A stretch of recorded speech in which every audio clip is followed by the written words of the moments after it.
Hello, good afternoon. This is Myesha Langley coming to do our Bible reading. I'll be reading for us today Genesis chapter 38 from the New Living Translation. I pray that you all are doing well. And we'll also see, I turn my notifications off, so we'll see if I get a notice from Facebook today.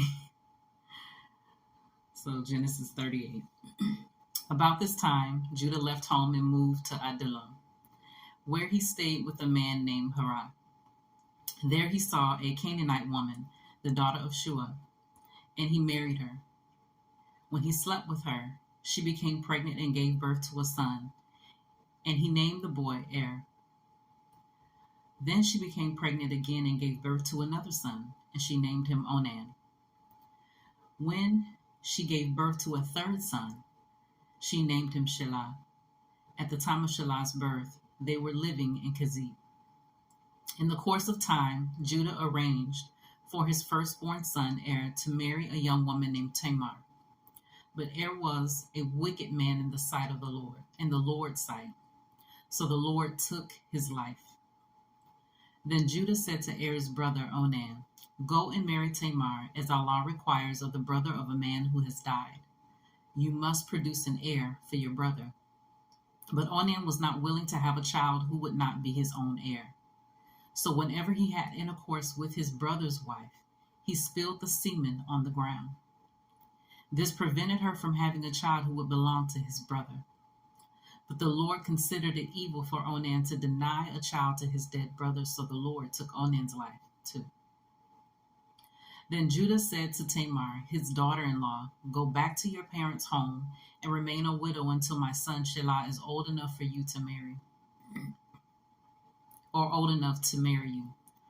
But Judah didn't really intend to do this because he was afraid Shelah would also die, like his two brothers.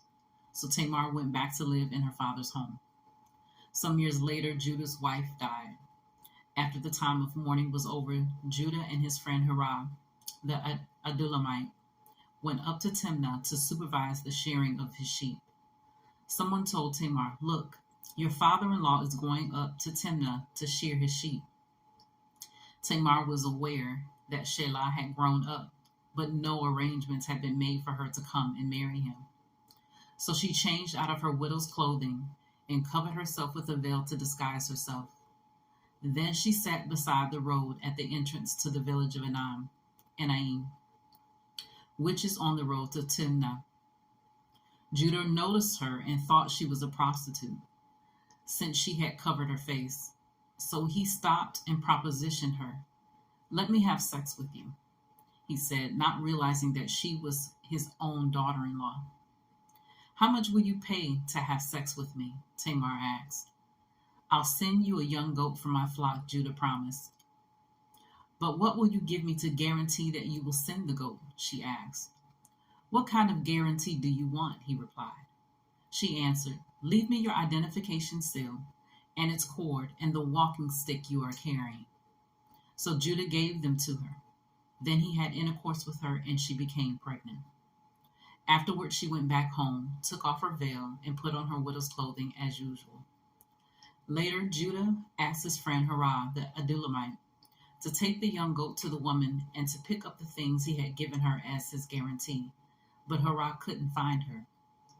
So he asked the men who lived there, "Where can I find the shrine prostitute who was sitting beside the road at the entrance to Enaim?"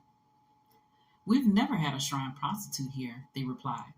So Harah returned to Judah and told him, "I couldn't find her anywhere, and the men of the village claim they've never had a shrine prostitute there." "Then let her keep the things I gave her," Judah said. "I sent the young goat as we agreed, but you couldn't find her. We'd be the laughingstock of the village if we went back again to look for her." About 3 months later, Judah was told, "Tamar, your daughter-in-law, has acted like a prostitute, and now, because of this, she's pregnant. Bring her out and let her be burned," Judah demanded.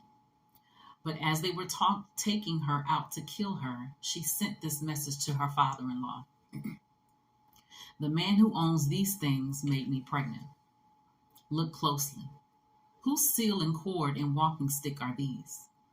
Judah recognized them immediately and said, "She is more righteous than I am. because I didn't arrange for her to marry my son Shelah. And Judah never slept with Tamar again. When the time came for Tamar to give birth, it was discovered that she was carrying twins. While she was in labor, one of the babies reached out his hand. The midwife grabbed it and tied a scarlet string around the child's wrist, announcing, "This one came out first." But then he pulled back his hand, and out came his brother.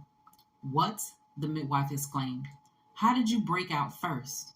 So he was named Perez. Then the baby with the scarlet string on his wrist was born, and he was named Zerah. That was Genesis chapter 38 from the New Living Translation. I pray you all be well. I pray that you all continue to just enjoy reading the Word of God and continue to develop and grow your relationship with the Lord. You guys take care, and God bless.